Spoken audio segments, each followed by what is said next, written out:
geometric sequences. In this video, I'm going to give you a quick little introduction of what a geometric sequence is and how we're going to use it to find recursive rules, explicit rules, common ratios, 10th terms, and specific terms. So in a geometric sequence, we start with our first term, and in order to get to the second term, you multiply by a number. So a sub 1 is our first term, a sub 1 times r is our second term, a sub 1 times r squared is the third term, a sub 1 times r cubed is the fourth term, and a sub 1 times r to the n minus 1 is our nth term. So notice that the power is always 1 less than the term you're looking at. A sub 1 times r to the n minus 1 is the explicit rule for geometric sequences.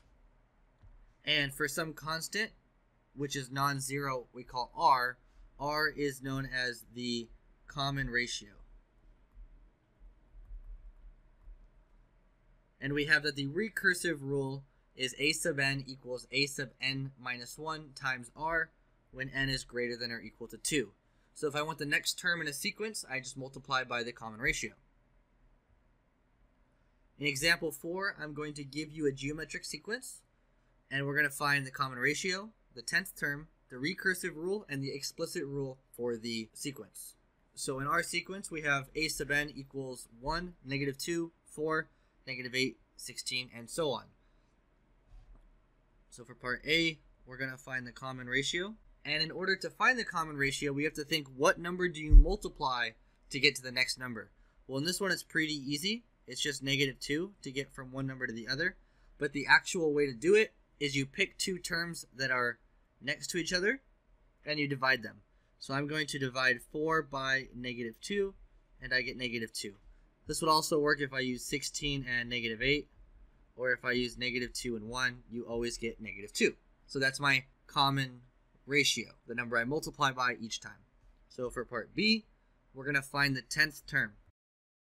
Well, I know that the explicit rule for a geometric sequence is a sub n is equal to a sub 1 times r to the n minus 1. So I just want to find the 10th term. So my first term is 1 times the common ratio, which is negative 2, and then 10 minus 1.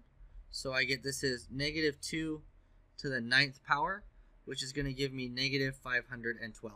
The 10th term in this sequence is negative 512.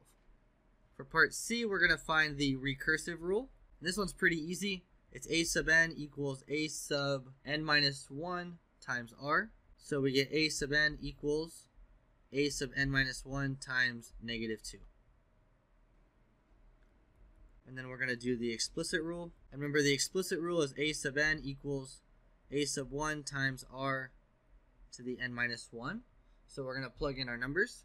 So this is going to be 1 times negative 2 to the n minus 1. So our explicit rule is negative 2 to the n minus 1. Okay, on your own, I want you to try this one out. Here's a geometric sequence, and I want you to find parts A through D. So go ahead, pause the video, and then find A through D. Okay, so for the common ratio, I need to pick any two numbers and divide them. So I get r is going to be 5 divided by 10, so I get r is 1/2. For part B, so I get a sub 10 is equal to a sub 1 times r to the n minus 1. So the first term is 10, r is 1/2, and then 10 minus 1. 10 1/2 to the 9th. So I get 10 over 512. And you can reduce that if you want, but it's fine. We're going to leave it like that. Part C, I want the recursive rule. So the recursive rule is going to be a sub n equals a sub n minus 1 times r.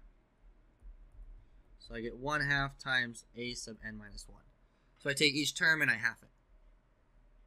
And then the explicit rule, a sub n equals a sub 1 times r to the n minus 1. So I get 10 1/2 to the n minus 1. And that's it.